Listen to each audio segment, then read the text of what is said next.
Robots Radio. Games, lore, I did it again. Stories, I hit the wrong one. Community. Just press play. I should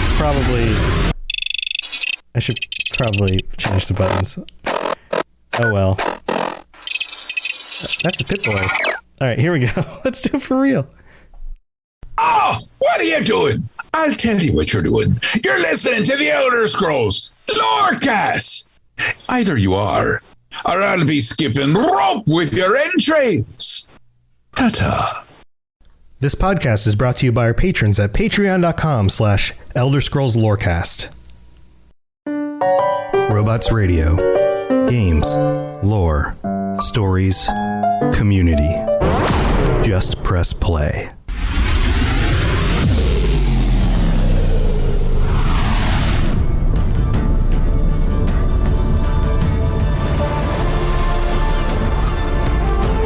Welcome to the Elder Scrolls Lorecast, the podcast where we explore the amazing universe of the Elder Scrolls.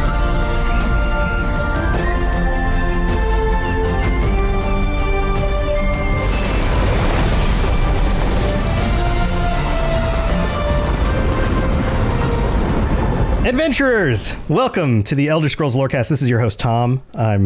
Or Robots. You can call me either. I'm here with Lotus. Lotus is feeling better. Lotus got better. I'm back. I've defeated Periite since the last...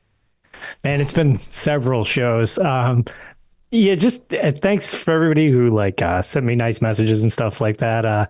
I was just in not so great shape for a while with just a deluge of individual things that just kind of all stacked together and kind of laid me out pretty hard, but I'm doing much better. So, I was happy to record Tales last week, but we had to keep it short because I could only speak for like an hour before I got kind of winded. Oh, no. But I'm doing even better than that now. So we're good to go. And now I'm super excited because we've got new Elder Scrolls Online stuff. Yeah. Oh, we've got all sorts of fun stuff to talk about today. And I'm glad that you're feeling better just in time to talk about all the new reveals we have for the new season of ESO. And even if you're not an ESO player, you might want to stick around for this one because there's some big reveals about some big lore stuff, and they're hinting at certain things, but there are definitely some things to talk about. Yeah. And I'm excited. I'm excited to get through this. So what we're going to do is we are going to pull up some of the clips from today's reveal, and then Lotus and I are going to comment on them and share our views and some more of our speculation and any of that stuff. So the only thing that's going to be a little interesting too, because we do our best to stay away from spoilers. We do the same thing on Tales unless we specifically have a spoiler episode.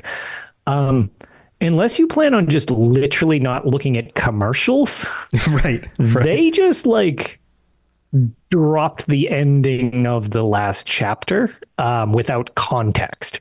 So still worth playing, as you and I were talking about, playing Necrom to kind of get context to all of the stuff. Mm-hmm. But they really kind of just put it out there. Twist right at the forefront. The big reveal at the end of Necrom, they are just this is a thing. We're doubling down on it. Here you go. And we need to all talk about this. Right. So if you're trying to stay totally spoiler free and are avoiding advertising now, I guess at this point with the new chapter, just be aware we're going to need to talk about a lot of that stuff. And it's worth playing the end of Necrom because it gives you context to this stuff.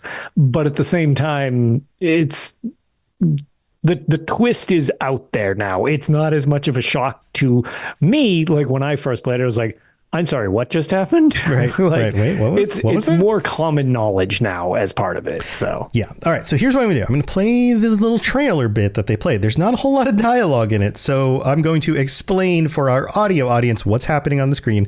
I recommend, if you want, go check out this video on YouTube. There's an Elder Scrolls Lorecast YouTube channel, or you can check up the trailers and things, and so you know what we're talking about as we talk through this. Yep. And Lotus, if there's anything that you're just like, whoa, pause. Sure. Let me know. I will. And here we go. I'm putting it up on the screen right now, and everybody should be able to hear this. So it starts off, I've got it paused right at the opening screen. You have a hooded figure in what appears to be some sort of temple, summoning some sort of magic or something from the ground or the world around them. And then there's these other things that are crystallizing around them. So one thing to just jump into a lot with this, crystalling, like the crystal thing, is a theme you're going to see a lot going forward. Crystals and mirrors, which we kind of got a little taste of with the Infinite Archive that launched in the fourth quarter. Mm-hmm. The bosses in there and stuff like that, we got a lot of hints at the crystal stuff. So I think this is going to, now that we're seeing more of it and tied into all of this, I think that's going to be a theme for a bit now. Right. So that initial scene that you kind of heard in the background as Lotus was talking, you have a figure in the middle of the room doing some sort of summoning thing or something. And then you have another figure reaching into what appears to be a liquid of some sort. I'm backing up to it. This video is very long, so it's hard to be very specific with where I go on the video. But here, I'll play it one more time. Oh, no, we're back in the screen. I'm not going to fight with this. Look up the video, but there's some other figure who's involved here. And then the scene I'm paused on right now is our heroes, our hero characters. Yes. These are the hero characters. Now, instead of her constantly beating each other up in every video. Right. Right. You got the Nord. War between the three pseudo heroes. Kind of, it's become very one Tamriel with the cinematics, which is interesting. It's pretty cool. I like the cooperation of them. They're all cool looking characters. The Nord, right, the Breton, the Altmer. Exactly. And it's like the reason the Breton's a necromancer is because the Nord impaled him in one of the original videos. He died. He came back. He's looking a little bit long. In the tooth. He was originally stabbed through the chest in the Imperial City DLC trailer. So it's like. Yeah, they've got kind of a storied history, but they are all on the trail of something. And here, I'm going to hit play again. Check this out. They're standing at the top of what appears to be an old monument or maybe an alien structure, looking out on what appears to be a view. We know now that this is kind of the boundaries of like Cyrodiil and Valenwood. We're big into the West Weald, which is cool. Yeah, and so it's a mix of what we've seen in other games and also not. Right. And so they pull out what appears to be a staff. And the things I noticed about the staff, particularly, you have that colored light coming out of the top of it, which might be the same color as what we were seeing in the first scene. But also at the very top of the staff, there's that... what's the design called? It's like two little horns that come up that look very similar to the teaser thing they put out that I talked about last week. Right. Yeah. So I was going to say, I guess for anybody, I've still got mine. For anybody that's on the video, does that actually show? Yeah, it sort of does. You can see Lotus. Yeah, over in the corner. It's almost like part of a like a harp. I think it's called a lyre. Yeah, it's like a lyre shape. Yeah, something like that. Right. Yeah. And that was very prominent on the little glass fragments we got sent. Right. So that's part of this staff. Here, let's go back to the story. And the three of them are looking at it. And then they're looking out into the distance into what looks like an alien ruin with the same kind of glow. Yes. And then we have them now crawling down the side of a mountain, making their way toward that ruin. And a big hulking Daedra shows up above them. And he makes some dark breathy sounds. And as they walk through here, the Nord hurls a big thing out of the way. So they keep going. And then all of a sudden the Daedra attacks them. And grabs the staff, knocks the Nord off. They have a fight. Yes. This Dremora is actually super impactful to the Necrom storyline. His name's Torvastad, for what it's worth. But he's a pretty big name player and also oddly unlike a lot of the Dremora you encounter in the series. He's much less hostile, which you wouldn't get from this video because he has he could have just offed them here. He has the Nord hanging off the side. The Breton is grabbing him to pull him back up. The Altmer is tossing spells at him, and then he keeps on decorporalizing into like a red mist to dodge them while still pulling the staff. At any point, he probably could have knocked at least two of them off the ledge and then maybe killed the other, but he doesn't. He takes the staff and he flees. Exactly. And that's one of the things that if you play through Necrom, you'll notice is it's more of when people get injured around him, it's more like tangentially there, or it's not so much intentional. It just kind of happens. It's never so much like, oh, Daedra tend to not really care about mortal life very much. Right. I might as well kill you. You're in my way. he really is just like very much like, well, I'm trying to do this thing.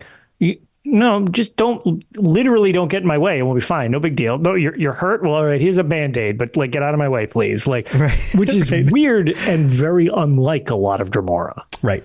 So he steals the staff. He heads away. They look all worried. They're like, okay, where did he go? Oh, he's going to the ruins that they were headed towards. He appears in like this, almost like he teleported there. And then we get a zoom into the ruins, and we have, again, a scene of this hooded figure who is now glowing on the forehead and the chest and the arms, forming some sort of crystalline wings. The Dremora brings up the staff, sticks it into the goo that he put his hands in earlier. It starts glowing. He screams up at the sky. The heroes run in.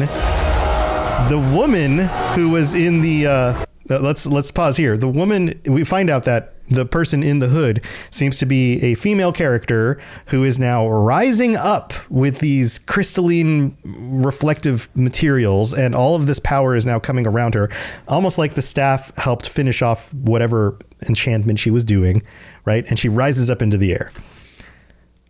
Any other thoughts on this one, Lotus, so far? Well, so knowing that she exists from Necrom is interesting, but we didn't see her as a result from Necrom, because now, if you're at this point in the thing, you wouldn't know necessarily that this is a Daedric Prince. Correct. It may just be a very powerful mage or something like that. Yes, but essentially it's Athelia, is they, because they just straight up name her, like, right. And if you play through the story, you'll get that. But they didn't sugarcoat it. This is Athelia, which is it's essentially a missing Daedric Prince. Like, we have not realized there's another Daedric Prince that was there. Not so much there anymore. Kind of a jiggle-ag situation, but not formed into something else, just straight up missing in action. Straight up missing, which leaves all sorts of speculation about, like, how is a Daedric Prince missing? Aren't they fundamental in some ways to the nature of the world? Like, what else is going on here? It also makes you wonder, like, I've got some. We'll hold off on the theories. We'll get into that later. We'll get through the video first. When we're going to need to get a little, like, real kind of spoily for a few things that we got to discuss. But yeah, so let's continue the video and then we'll get to that stuff. Yeah. All right, here we go. So she's rising up. The heroes run in. The Dremora turns around. She notices them, and then all of a sudden explodes. Yep. Like, leaves him there. He's looking around. He's got like a portal behind him. The heroes get back up, and then he prepares and runs through the portal and disappears. So did she create the portal and leave? Is that what happened here? They look around like they're looking for anything that's left. They notice a funny looking sigil on the ground, and they seem very confused. End scene. So it's cool. I mean, we've talked about the cinematics multiple times over the years. I love what they do with the cinematics. I would love to watch a movie of this stuff. It's so good.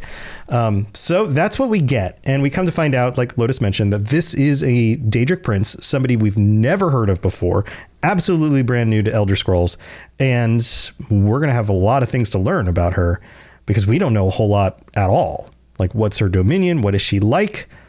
What's her realm like? Any of that stuff. Yeah, and it's interesting because that's such a long-standing thing that we haven't really had a new Daedric Prince. Like, this is a big overhaul to the series lore. Which is interesting because, again, you're going to have some interesting repercussions as a side effect of it, because it's like she's a little more normal looking, which Daedric Princes take all sorts of bizarre forms, kind of how they want to be viewed. Hermaeus Mora obviously doesn't care, so he's just this blobby nightmare world. Right. But then you have, Meridia is more Meridia normal. Looks kind of like a mortal. Yeah. Right. And Nocturnal that everybody's simping over. Right. It looks very mortal, like Dark Elf. And this is one of the less weird Daedric Princes. Like, outside of just like, they have like a logical form, I guess you'd call it, type of thing. But at the same time, when you look at images of her, it's kind of like a weird mix between like the crystalline things coming off her, and she's got a lot of, they're not really tattoos, but like, yeah, like glowy marks on her body.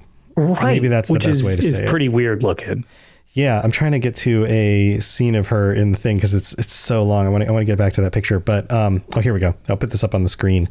Yeah, you can see like the glowing marks. They all look like almost like Daedric script, but not exactly. Not quite. Not quite Daedric script is what they. And look it makes like. me wonder if that symbol that you mentioned that was left behind is that her very elaborate, like her symbol, like Hermaeus Mora's got the like little eye or. Or like the center of it is her symbol, and there's decorations around the outside. Exactly, or something. there's fancy stuff around it. Same thing with like, each of the princes kind of have their banner. Right. Is her banner kind of more just like a crystalline structure type of thing? Yeah, that's a good question. All right, so here, we've got a few minutes before we need to take a break and thank our patrons. Then we're going to talk about some of the other details about like the locations and stuff like that. But real quick, I'm sure the community is probably a little bit split. I'm sure there's going to be some people who are like, cool, new Daedric Prince, awesome, more lore to learn about, which is kind of how I feel. But I'm sure there's people out there who are like, wait a minute, there's only this many Daedric Princes and you're not allowed to add more stuff to that. Like I'm sure trust me, that's already been like a good mix all over the place. All over the place. You're going to hear from what I've seen. Things. And my perspective is if you never add anything new to a series, what are you doing? Like, well, that's kind of the point of have to evolve. World building. Right. And the other thing is, and because like, again, without getting too deep into every single little quest line type of thing, if you actually play through Necrom, it seems like there's a good reason why this has just not been a thing. Like it's later on down the timeline.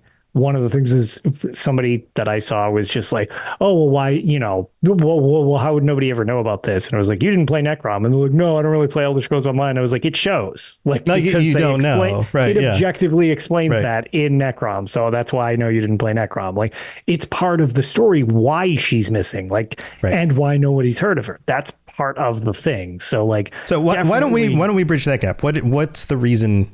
What's the reason that's given in that story? So the problem is what Athelia does is Athelia can change fate. That's her Daedric power. Mm-hmm. And that's part of why Hermaeus Mora was interested in her. Yes, because Hermaeus Mora can read the tides of fate. Right. He can't change fate. So this is like a direct problem kind of to Hermaeus Mora. So because of an event that happens, which you start to unravel, and that's where you find out about Athelia, Hermaeus Mora decides, nope, way too powerful, big problem here. We need to delete this one. And some of the other Daedric princes are kind of like, well, I don't know about doing all of that. And he's like, incorrect. This is for the betterment of everybody. Right. And which makes sense in the lore because there's definitely history of Daedric princes saying we need to do this because this is not to our benefit. Like Jiggalag is a great example of that, right? And it's funny enough, Hermaeus Mora seems to have spearheaded that one as well. Hermaeus Mora seems like the Daedric Prince killer, actually, which is kind of interesting. He doesn't seem to like competition very much, or at least he understands fate well enough to know that those princes are a particular danger to whatever his plans are. So, as an effect of that, Hermaeus Mora, they banish her, Athelia. And to prevent anyone from being able to figure out where she went with Sheogorath, they made Sheogorath out of Jiggalag because he went crazy. Like that was his kind of like side effect punishment. Right. With Athelia, he was like, we just need to pretend this thing doesn't exist. And what he does is he takes the literal memory of her from the world and splits it into these pieces. They're called glyphics in the game. They're these little like lock tome things, and he scatters them throughout Apocrypha. That's basically his idea. So he's removed the memory of her from the world with her basically being dethroned so that nobody can try to bring her back. Right, because if you don't remember that she exists and that memory is broken apart and split, then nobody's going to even know to put it back together. For whatever reason, Torvasad, the Dremora, has a dream in which he sort of knows something, but can't figure out what it is. And throughout Necrom, you're chasing him, chasing what he thinks is this dream with the help of a couple other Daedric princes that don't really know exactly what's going on, but a chance to overthrow another Daedric prince that kind of involved with it. So what happens is you get this interesting timeline of everybody chasing something. It's like, then they always refer to it as like, I can't quite remember it. It's like trying to remember a dream. You get little bits of it, but you can't really piece it together. And as you find these glyphics, because you track down 2 of them, the memory cracks free. Some of it, you get the event. The other one, because you don't actually find all the glyphics at the end of Necrom, the second glyphic, it cracks open. And Hermaeus Moore is like, oh, you shouldn't have seen that. That's not good. Like, so yeah, there might have been a Daedric Prince, and she might not be around anymore. So the idea was to keep her pinned away forever, but Torvasad kind of tracked it down, and it looks like with the cinematic, whatever that third piece is was enough that he, I guess, finds her or something like that. Yeah, it seems like, I mean, there must have been things happening in between these 2 events, right? Right. But yeah, maybe there was enough to bring her back into the world or something. And maybe this was her imprisonment location. Sure. Maybe the Aliens had something to do with imprisoning her to begin with. Right, because we also don't really know when this takes place because all the beings involved are sort of timeless. Right. So you don't have a good gauge on like, well, you know, if it's an Altmer, okay, at most it's a couple hundred years old. It's like, well, Dramoras just reincarnate eventually once they get murdered. If they do, they're basically immortal. Well, the fact that this temple looks like Iliad ruins. Right. Makes me think that we're looking at something that happened like in the Merithic era or in the first era. And exactly. So this is a very old location, and maybe she was imprisoned here somehow.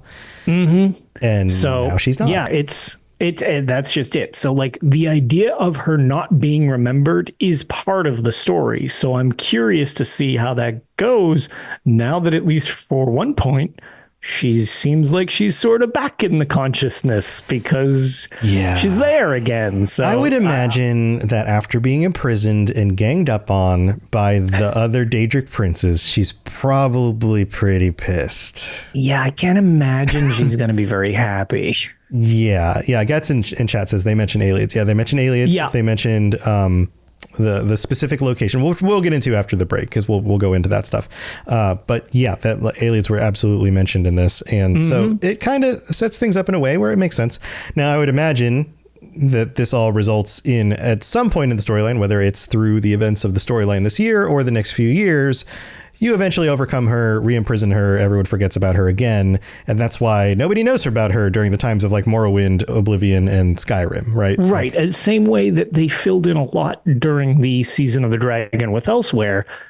Well, everybody's like, well, dragons didn't exist and all this stuff during that. And it's like, well, no, dragons were in hiding. And if you look at it, it looks like there's a huge chunk missing from, like, there's really not a lot of information from Elsewhere during that. So... yeah, just because you don't know of something doesn't mean it didn't occur. Right. It just means that information isn't available. The basis of the whole game, without like trying to explain everything, is this takes place during the interregnum, where the libraries were burned and all this information was lost. We're basically dealing with a giant void of lore outside little snippets. And it's kind of neat to see them filling in like, oh, well, yeah, here's part of it. Here's this. The only thing I ever find a little weird is that the unregulated time zone or timeline thing, man, we're busy in this 1 year. This is a really busy year. Yeah, I've thought about that too. How it's just like, this is hysterical. The longest year ever. The longest 10 year ever. Oh my God. All of these things happen all in 1 year. Right. So that's pretty funny, but. Yeah, that's a little weird, but whatever. Okay. But yeah, so that's kind of like the Cliff Notes version of that was great and stuff. That was great. Very well done. All right, we need to go take a break and thank our patrons. We'll be back with some more details about the location and some of the other races or characters, all the other stuff that we've learned about. So don't go anywhere. This is Hermaeus Moore, Dragonborn, and you are educating yourself to the Elder Scrolls Lorecast. All right, we're back, and it's time to thank our patrons, including our newest patrons. Let's see, White Paw. I don't remember if I shouted you out last time. Joshua, Octavio. Oh, sorry. It didn't sound familiar. Didn't sound familiar? Okay. Octavio O, Hannah L, Anon 7, and Danbaka Solo. That's a great name. I love when we get some really good names in these. Welcome to the Patreon. Thank you for signing up. I hope you are enjoying your ad-free episodes or your stickers, which you'll eventually get if you stick around for 3 months, or your shirts, which also you get after sticking around for 3 months. You start getting your first shirt. Or if you are one of our patrons who is at the tier 4 or higher levels, you can join us on our patron chats, which are coming up because, well, the end of the month is coming up, and the 25th is the last Thursday of the month, which means it's only a week away. So you still have time to sign up if you're listening to this right now and you want to join us. So that's what's going on with that. Also, our Daedric Princes get shouted out every week because if you don't, they want to destroy the world, and then that's terrible. Fair. So, I mean, it's a fair thing, right? Belli, Peritus, Kira C, and Sheogorth Sweetroll, thank you for supporting us. And thank you to all 116 of our current patrons for being here and keeping the show going. And I'm going to be doing some updates to like the logo and hopefully like the intros and things like that over the next few weeks, because we're coming up on entering our 6th year. Dun, dun, dun. We've now completed 5 full years going into the 6th. That is crazy. That is pretty wild. That's pretty wild. So thank you for keeping this going. And I've been here for 4 of them, which is also weird. Thank you for being here with me. This has been a lot of fun. Again, I'm glad you invited me ways back. I was going to say, I remember still, I don't know, one of the first times we talked was I was a listener, and you did your first giveaway, and I won a shirt from the show. Oh, yeah, that's right. That's right. I forgot about that. And then you invited me on to talk about Hermaeus Mora and Arena, and from there, we decided, hey, we'll just hey, I've been listening to your podcast, so I've been listening to your podcast. Well, yeah, I know. Maybe we should talk about this thing that we both like. We listen to each other's things anyways. We might as well just cooperate. Yep. Awesome. Also, if you want to help us out in other ways, leaving a review on Apple Podcasts, a 5-star review will get you read out on a future episode of the show. We don't have any new ones this week, but actually, you know what? I think we do. This one, I don't think I read out last time. The dates on these get a little funny. Yeah, we also have like 10 bazillion like 5 stars I've noticed on the Spotify thing. Oh, yes. There's no words related to it, but thank you for everybody who does that too. I've noticed like the star count on everything has gone up a ton because it's just at the top when I open it. So huge thanks for everybody who clicks all the little stars. Yeah, and a lot of people have commented on episodes about, I love this episode and that kind of stuff. I try to review those every week or two and kind of make sure they get published and stuff. So that's a thing too you can do if you want. But this one comes from A Loose Dead Moose. It's another great name in the United States, who writes, this is a long one. Thank you. I've really been enjoying listening to the podcast. It's definitely time to review. A few months ago, I broke my hand. Oh, I'm so sorry. And had to work overnight at my warehouse for almost 2 months to heal. My music playlists were getting dull, shifts were longer and longer, and I was getting bored. For the first time, as I still really don't listen to podcasts, I randomly decided to look up a podcast about Elder Scrolls lore, specifically because I had just purchased the anniversary Skyrim upgrade. Awesome. Man, was I pulled in. I really enjoy the casual yet very well put together podcast. All the guests and sense of community. I've played a good number of the games, and I started reading the 2 novels by Greg Keyes while I was also listening to the show. It helped me enjoy Elder Scrolls content in a new way, and I'm still only halfway through the episodes. Keep up the good work, and I hope you get to continue doing what you love. Thank you so much, Loose Dead Moose. And we mention the novels all the time. I'm glad you got a chance to read those or listen to them. Yeah. Special shout out. Loose Dead Moose is on the PlayStation Guild with us now. Oh, nice. Awesome. Yeah. Awesome. Yeah. So join the Discord if you want to join guilds and things. There's channels in there for all that stuff. And plus, you can also comment on what you think about this new Daedric Prince and all that. So lots of fun ways to engage with us in the community. Thank you for all of your support. All right, let's move on with the rest of the show. You're listening to the Elder Scrolls Lorecast, dear child of cities. That is why the Night Mother loves you. Ghost Toadlet in chat says best podcast ever. Aw. Thanks. All right, let's see. We've got some other videos. Let's pull this one up. This one I don't have to narrate for you because there's actually talking in it about some of the stuff that, and we'll pause this on occasion and kind of chime in with some thoughts. Last year, we saw players explore the Telvanni Peninsula and Apocrypha zones and delved into a story surrounding the Prince of Knowledge, Hermaeus Mora, and Master the Magics of the Arcanist class. This year, we're inviting players to venture into a Colovian region known as the West Weald.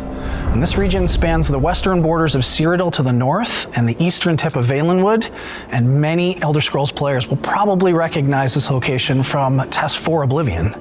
So I have to pat myself on the back for the things I did get right. Mm-hmm. It's Skingrad and the location around it, which is called the West Weald. I didn't name the West Weald, but this is the location, which totally makes sense because it fills in on the map. Yeah, the Colovian area. There's a ton of different names for that whole region type of thing. But yeah I was going to say, when we were looking at Skingrad, correct. Yeah. I even looked at the maps before I did that episode of like, okay, is Skingrad closer to the part of Cyrodiil? Because we did that whole episode about like why the Cyrodiil map is different in ESO. Yeah. And like Skingrad isn't in that part of the Cyrodiil map, even though it's in Cyrodiil. And if you play Oblivion, it feels like it's closer to the middle, but it's actually on this map kind of in that in between zone. Between It's filling in right above like Reaper's March of Malabator. Right. You're squishing up that way. Right. So we got that location. I also predicted some things having to do with the Cyrodiilians, but then also the Bosmer. Yep. And so let's see. Which I was very much in agreement with, because I actually did listen to that episode. Well, I've listened to all the episodes since I've been missing in action, but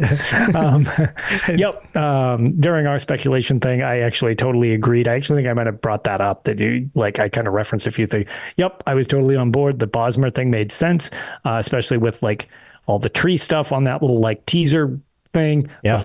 The leaves, like the autumn leaves that were packed oddly in around it, stuff like that. Right. And they explain that this is what that zone kind of looks like, the autumn colors of the leaves and those kinds of things. Now, the one thing, my craziest thing I put out there was that the tree city, the walking trees, Falinesti was going to be on top of Skingrad. It was going to be like summoned in on top of it, because I thought that would be amazing and ridiculous. Obviously, that was too far. So I definitely agreed to an extent with the Falinesti thing, though. I was really convinced it was Falinesti as well, especially with the Falinesti Autumn site being right in that area as well. It's like in the part of Reaper's March. So it's like, oh, man, I really thought that was going to be part of it. So I'm going to call this a half win, because as we watch through this, you'll see that although it's not Falinesti, there is some weird forest growth happening. Yeah. And they haven't revealed why. It's a mystery. They say it's a mystery. Exactly. We'll play that part. So maybe that's actually still Falinesti. And so I was close. I was just slightly off on the location. Maybe. Right. Well, because Falinesti, there's a reason it's been missing and we still don't know what it is. So maybe it got forgotten too. Right. And this weird overgrowth thing, it's like, okay, does this lead into some of the explanation for why it's essentially missing? Right. All right. So let's play some more of the video so you guys can catch up on some of the stuff we're referring to if you haven't seen this yet. In our time, a dense jungle has suddenly appeared overnight along the Valenwood border, and the whole region is suffering from a rise in attacks from a mysterious new kind of Daedra. So the new zone will be familiar for those of you who played Oblivion, but there's something big going on behind the scenes that's causing all this chaos. We're doing something we've never done before in ESO, and we're introducing a whole new Daedric Prince. That is a really big deal. It is, and we are really excited about it. The Gold Road storyline focuses on the return of a forgotten prince named Athelia, and it was great to be able to work with BGS to bring our vision for this new power to life, and we think folks are going to love what we've created. Okay, so a few things here. First of all, there is a connection between this Daedric Prince returning, the weird Daedra that they haven't seen before, and the growth on the border with Valenwood. Right. All of this stuff coincides. Yeah. So maybe that has a Falinesti connection in the past with the forgetting of this prince and these other Daedra, which only come from their plane of oblivion or something like that. But also, I want to point out that to kind of, frame this in a way which might be more palatable to everyone else, he does mention specifically working with Bethesda Game Studios, BGS, on the development of this prince. So which means that this has Todd Howard's sign off. This has been like, yes, absolutely, you can do this. This is good for our understanding of the lore. Maybe some of this plays into the next Elder Scrolls game. Who knows? That's what Ark has been convinced of, is like, is this going to give us a weird nod? Are they laying the groundwork for something in Elder Scrolls 6? Yeah, and they might be, but whether that happens or not, we know that they have official approval. This isn't them going off the rails and saying, well, we want to do this crazy thing.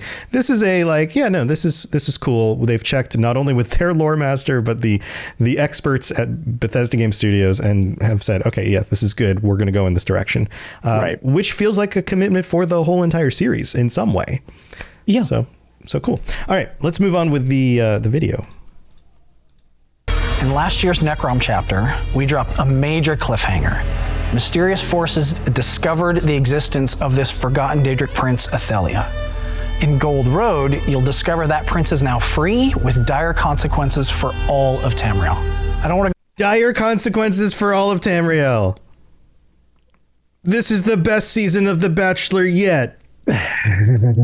Yeah, one thing I will say, which I super do love this story, and like I do like these, like I really enjoyed like what we got last year and how it kind of is expanding out past just a 1-year story thing. But it is funny because that is one of the things we had, like a much more small scale conflict with High Isle, and like right back to world doom ending events with like Necrom and into Gold Road. Yeah, but it's fun. Like, it's fun. Yeah, no, I totally. I mean, yeah, having a mystery Daedric Prince arrive out of nowhere is kind of hard to not have that be like kind of world-ending doom. Yeah, absolutely. But it's fun. It's, and I make the joke about like The Bachelor, like those types of shows every season, the most dramatic season of this show you've ever seen. Like every season, this kind of feels like that because, of course, this is marketing, right? They have to say like, this is the coolest thing we've ever done in Elder Scrolls Online. And it might be, like, it might actually be. But it's subjective. It's like saying we serve the best pizza in the city. It's like, well, according to who, right? Like this one guy that likes to come in all the time. Right. Yeah. The world famous pizza. Right. Or like the guy on Bob's Burgers who just comes and eats at the burger place every day. What's his name? I don't know if you watch Bob's Burgers, but there's the one guy that's always there like every day. It's like his favorite restaurant. Yeah. All right. Let's keep going with this. Here we go. Go into too much detail yet because we'll be diving deeper into the story shortly, but this is really big and we are very excited to see how our community reacts as they learn more about Athelia and her allies.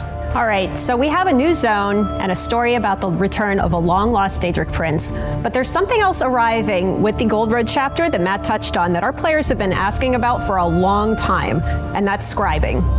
Yes. All right, so I'm going to pause it there because we can explain the rest of this. And of course, they go into the other stuff. They go into like, oh, we're getting this many dungeons and this many whatever. And this is what you're going to be able to do in the new zone. It's all very, by the numbers at this point. Sure. But this is the other big detail here. Scribing, which is effectively a combination of spell shaping and skill shaping. It's like everybody obviously was just saying it's spellcrafting. Like it's basically spellcrafting, and they're just not using that term. But it also works for skills that don't have magic involved. Right, and I'm allowed to say now that I actually got to see this presentation with some people with Zoss on Tuesday. So during that with the stream team, everybody was just like, oh, so it's spellcrafting. We're like, no, it's not spellcrafting. Like, don't call it that. Like, we get it. It's very similar to spellcrafting. We understand. But it's like the reason they're trying to say that it's like, it's the precursor to spellcrafting. Like, it's not exactly spellcrafting because it, again, it encompasses more than just spells and stuff like that. But it's the idea behind spellcrafting with the ESO twist. And personally, I did not. That one kind of caught me off guard. And actually, we've gotten several responses in many previous prediction episodes on Tales of Tamriel, we were like, it's going to be spellcrafting. It's going to be spellcrafting. Right. This year, other people like Skinny Cheeks and Nephis were like, oh my God, I think we're finally getting spellcrafting and Hack the Minotaur and stuff like that. And Ark's like, so do you think we're getting spellcrafting? I was like, nah, man, we haven't gotten it yet. There's no chance we're getting spellcrafting in Arc. Just go, yep, I don't think so either. And we moved right past it. Man. And the first year we just blow the idea off, that's when it's actually like a form of spellcraft. Which makes sense. It's the 10th year. They want to do something big and they want to give the, it sounds people something really they've been cool. asking for. Also, how do you feel about it, Rich? Okay. This is for anyone listening, you need to pull up the video because I paused Rich making the most ridiculous face.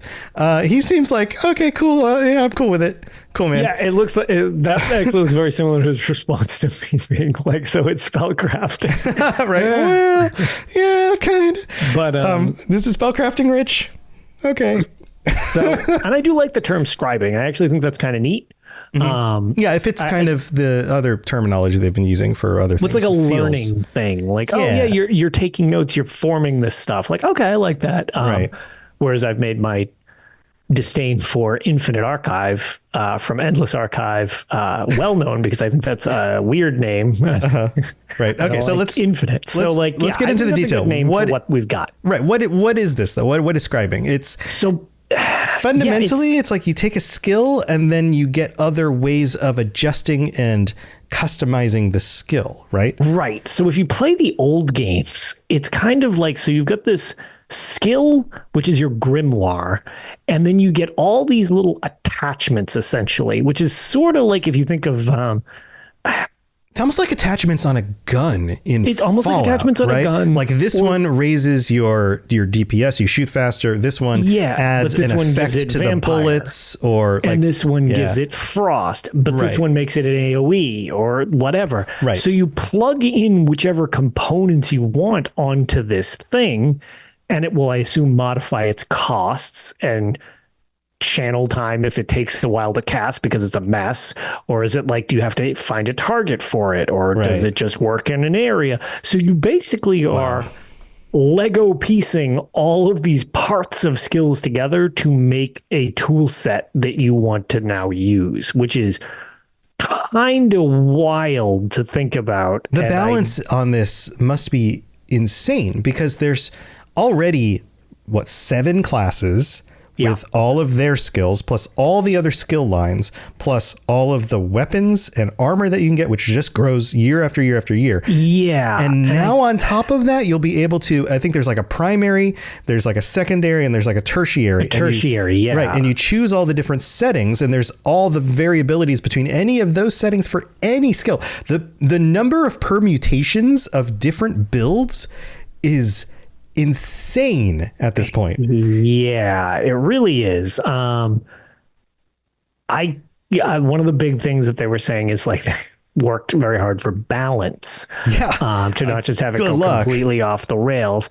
Right. which I make no bones about.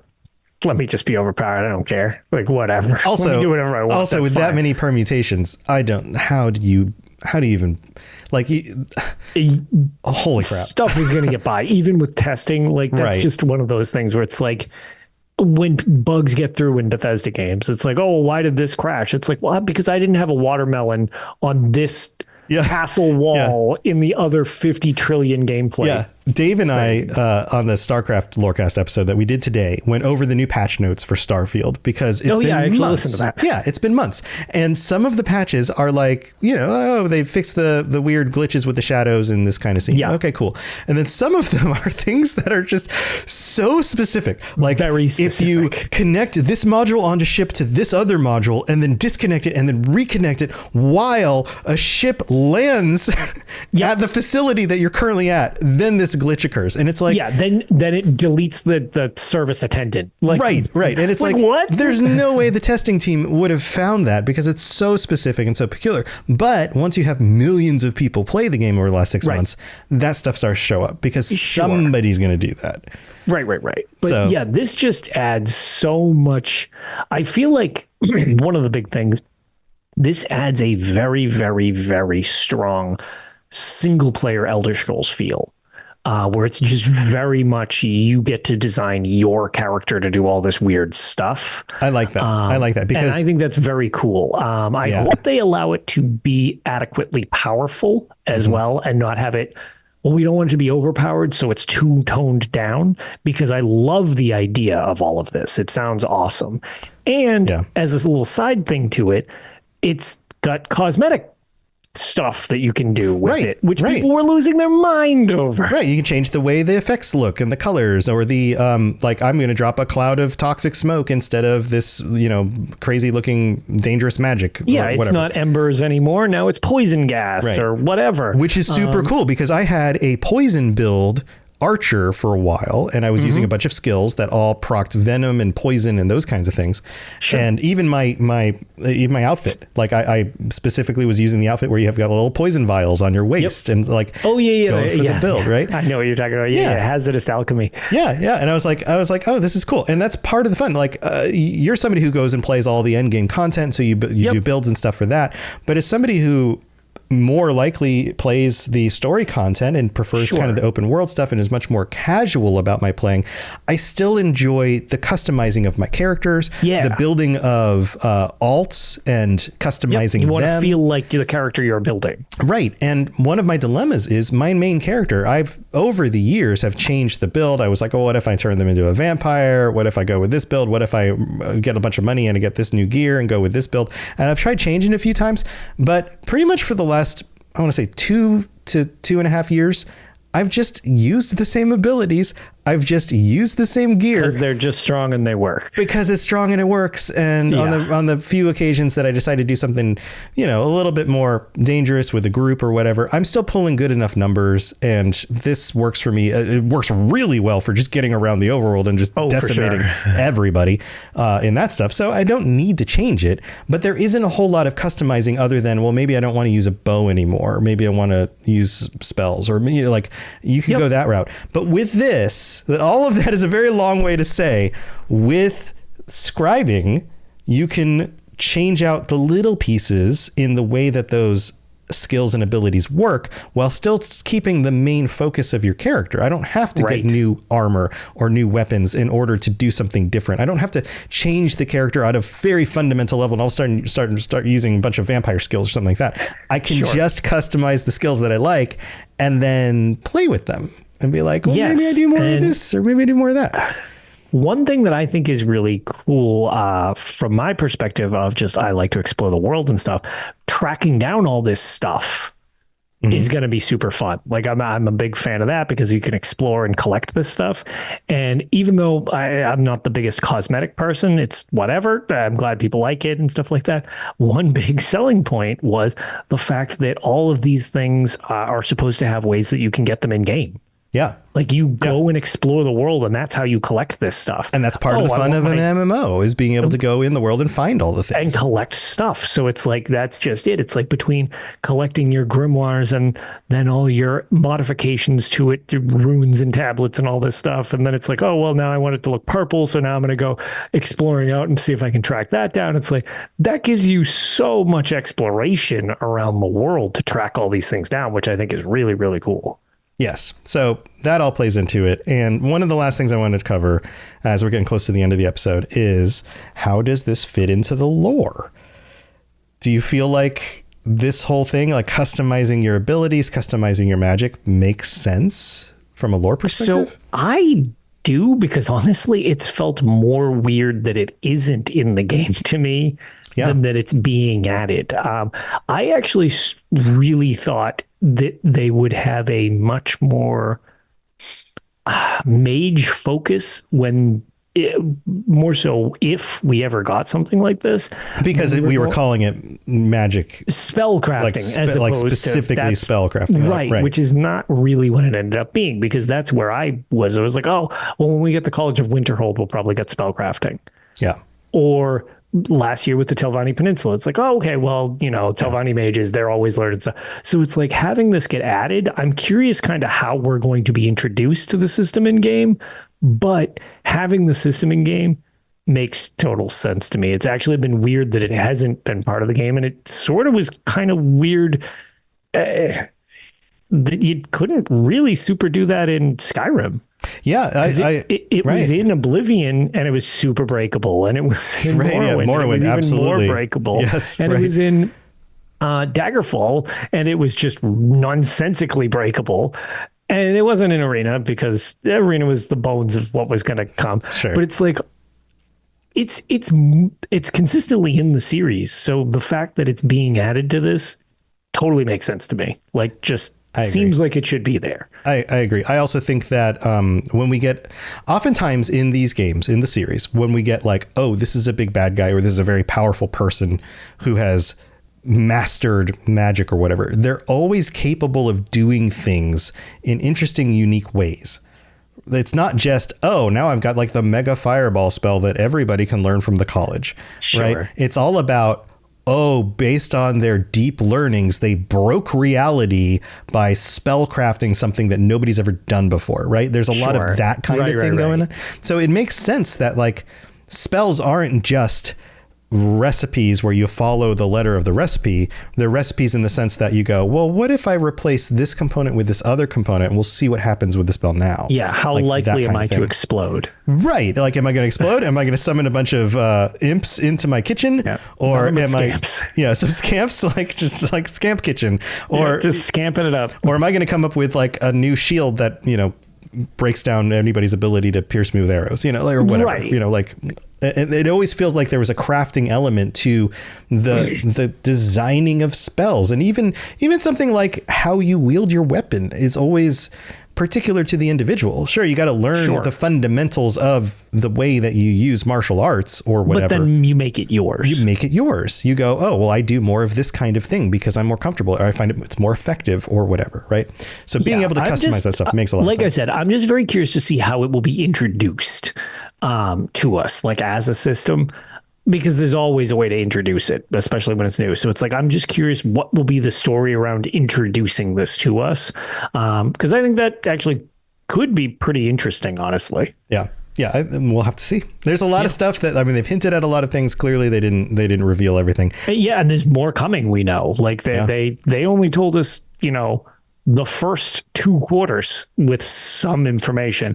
They just gave us hints as to Q3 and Q4 like they did last year, where it's just like, yep, more stuff coming. There's a housing thing. There's a PvP thing. There's a companion thing. There's more quality of life stuff. It's like, well, what do those mean? Nope, we'll tell you later. It's like, yep. There's even a free trial right now. So if you want to, there is, and ESO Plus is available as well. So even if you already have the game, you have access to literally everything except the newest chapter, because ESO Plus is just free right now. So if you don't usually play with ESO Plus, do all your surveys, jam all the stuff in the crafting bag. Yeah, and if you haven't played the game at all, just load in, pick a zone, see what looks cool, do some of the stories, see how it plays out. I think you probably will be surprised that it's actually, you know, it doesn't play exactly like Skyrim, but that's okay because it does its own thing and it does its own thing well at this point. So it's worth checking as somebody going through all of the games in the series, you'd be shocked how few of them actually play that much like each other. Right, there's an overarching theme to how they play, but just because you played Skyrim, I don't suggest that means you should dive right into like Battlespire, or even Morrowind. The missing 10 of your swings at the rat at the beginning of the game is kind of the Redguard, where you're just in third person and you don't create a character at all. The series is very different from game to game, and this is just the most current iteration of it. So. Yeah. So hi to Bob. Hi to Rusticus says in chat, I want a scamp kitchen. I like it. It's a portmanteau. All right. Skitchens it is. Skitchen. Somebody copyright it. Skitchen. Thank you everybody for joining. Bronzo is jumping in here. Welcome everybody. Trevor Lee Hills popped in because he found the fall lorecast. Yeah, we happen to be at the end of the stream. We're just kind of vamping at this point, just talking about some of the stuff. But if you missed the beginning of it, go back and listen, or wait for the actual audio episode or whatever. But yeah, exciting stuff. We'll be back next week with our patrons. We got patron chat coming up. If you are one of our patrons who is going to be on the chat, feel free to share some ideas on the Discord. We'll come up with something to talk about. Maybe we'll just talk about this next year and the idea of a new Daedric Prince and how that makes everybody feel. Or, you never know. But Lotus, you have other stuff you want to share before we head out? No, if you want to hear how correct or very incorrect we were on a lot of things, we actually recorded an episode of Tales that we launched literally right before the reveal. I think it came out Tuesday because, again, since I got the sneak peek, I was like, oh, crap, I can't give any predictions if I'm actually able to see this, because this would just be a huge breach of NDA. Or strangely, how is Lotus Wow, so he guessed everything accurate? with pinpoint accuracy. Or how did he why does get everything so wrong in order to make sure he didn't break NDA? just intentionally do it wrong? But yeah, We're going to get 12 new Daedric Princes, everybody. That's right. And here are their names. They start naming off like dwarves. Yes. Dopey and Sleepy. And, so yeah, we had our prediction episode. We also have if you are, I don't know, interested in my very brief synopsis, just for the sake of it, of the episode or of the previous chapter, we have a full spoiler cast with Avron Doodles and TES Benefactor from the Imperial Library. We do our yearly collaboration where we go through the whole year of stuff.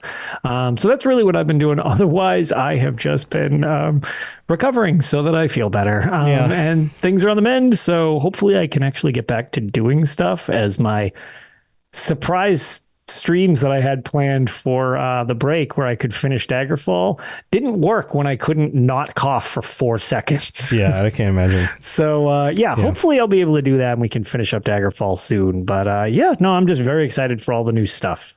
Awesome. Well, I'm glad you're feeling better. I was a little worried, but no, I'm on the mend. I promise. Yeah. And I've got a bunch of stuff I'm doing. You guys know how this goes. Robotsradio.net for all the links. And then, of course, if you're into Fallout or Starfield or Lord of the Rings or Mass Effect, I do lorecasts about those. Plus, there's lots of other shows by the rest of the community and a bunch of people on Robots Radio who have their own podcasts about all sorts of cool stuff. So go check that stuff out. Thank you for being here. We'll be back next week. And until then, stay safe out there, because you never know how many Daedric Princes might show up. We'll see you later. Bye, everybody. See you later. Thanks for joining us. We'd love to hear from you. You can reach me on Twitter at robots_radio or Lotus of Doom at Lotus of Doom. Also, you can join us on the Robots Radio Discord channel. You can easily just search Robots Radio Discord on Google or check the description underneath the podcast. Also, this podcast is recorded live every week on Thursday nights, 9 p.m. Eastern, 6 p.m. Pacific, on the Robots Radio channels on Twitch, YouTube, and on Facebook. So just search Robots Radio on any of those platforms. Come join us. We'd love to chat with you while we record the show, or before or after. Either way, just come hang out with us.